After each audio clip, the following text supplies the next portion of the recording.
Hello and Merry Christmas and Happy Holidays. So let me ask you, what holiday do you think of when you hear the word spider? Halloween, right? Well, what if I told you that every year many people around the world place spider-shaped ornaments on their trees and decorate them with webs? Now, my grandmother's family comes from a region a little north of the Black Sea, a place of cold winters and small villages called Ukraine, once part of the Russian Empire. They were known as the Black Sea Germans, or Germans from Russia. They were invited there by a princess that once lived in their land. Her name was Catherine, and she married a czar, also known as an emperor. And so she became the Empress of Russia. Now, when her husband passed away, she proved to be a very wise and capable, strong leader, and her reign was known as that empire's golden age. The empire was so vast and stretched so far that there were not enough people to farm and build upon it. Catherine remembered that the people of her homeland were hard workers, faithful, and dedicated, and they had a strong sense of community and family.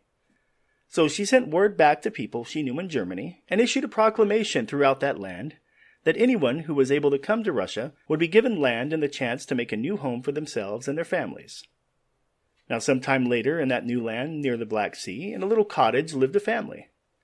A husband and wife and their 2 children, a girl and a boy.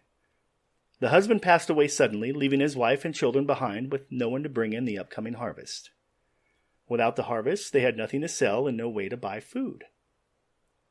They were deeply saddened and afraid. They didn't have much hope for surviving through another winter. One day, the boy noticed a pine cone on the ground and kicked it inside their cottage on the dirt floor. After a while, he forgot about it and left it alone. That pine cone took root and a tree began to grow from it. Over time, the tree grew tall and was noticed by a spider who happened to live outside. With winter approaching, a beautiful big tree full of green needles in a very warm and cozy cottage looked like a splendid place for a spider to live. The spider decided to move inside and took up residence in the tree. The mother was sweeping the floor one day and noticed the spider. She was going to sweep it outside, but decided instead to show the spider mercy. It was cold outside after all, and a little spider would not take up much space. So she picked the spider up and placed it on a pine cone in the tree, and it happily scurried inside. The grateful spider wanted to do something in return for the kindness it was shown, but did not feel that it could contribute anything. It was, after all, only a spider. Soon it would be Christmas, and though the family had very little, they did have their very own Christmas tree, growing in the center of their home. It wasn't much, but it did give them hope. On Christmas Eve, the spider watched and listened as the little family sat around the tree and the mother told her children stories of the Christmases of her childhood. Stories about family and friends gathering together and sharing the spirit of the holidays. She told them about beautiful trees decorated with gifts and fruits and with candles made of wax which would make the tree flicker and shine with the hope of a new and better year to come. A new year filled with the promises of happiness and joy.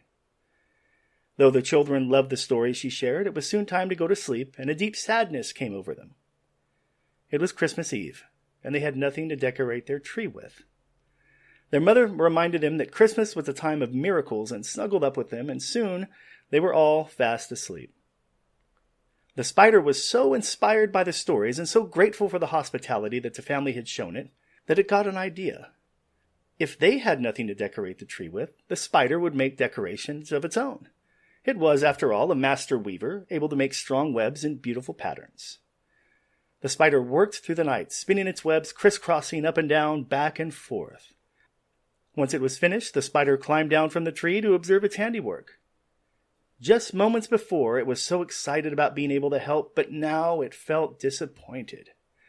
The webs looked much different in its mind, and very different than they appeared up close. Up close, they were shimmering with a silver glow that lit up like the sun reflecting off of the sea. But now, seeing them from a distance, they looked dull and gray.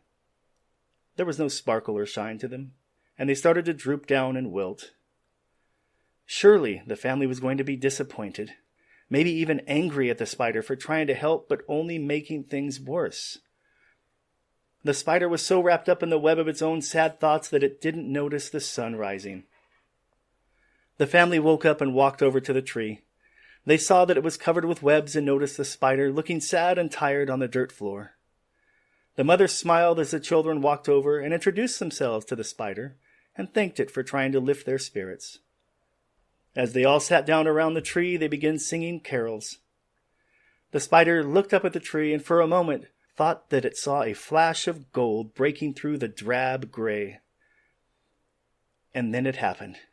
A true Christmas miracle happened when, as the sun shone brightly through the cottage, the strands of webbing turned into the purest, most beautiful silver and gold. After Christmas was over, the widow and her children collected some of the strands and sold them at the market.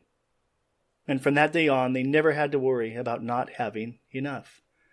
The grateful spider, through whose webs a miracle was born, lived out the rest of its days in the tree as an honored member of the family, spinning its beautiful webs on the tree every Christmas. The story of that Christmas spider was shared with the children's children, and was shared and spread throughout the land, and many years later made its way to countries around the world. And from that day to this, many families decorate their tree with tinsel in honor of the kind spider and the miracles of the holiday season. And for those who remember the story, they place a special ornament in the shape of a spider and its web on their own Christmas trees and remember the miraculous story of the Christmas spider. And to all of you who are hearing this story, sometimes we're like the family who doesn't have very much hope but continues to find joy and peace. Sometimes we're like the pine cone, out of place, but we still find a way to plant our roots and grow and learn and become strong so that we can give others hope and happiness. And sometimes we're like the spider. We're kind and we're grateful, but we don't always feel like what we do makes a big difference. But it does. It always does. And sometimes we're like the spider webs, and we feel down and gloomy and sad, until that bright light shines on us and we shimmer like gold and silver and bring beauty, wonder, and joy into a world that desperately needs it. Perhaps we're a little bit of all of them. Thank you for listening. Have a Merry Christmas and a wonderful and blessed New Year.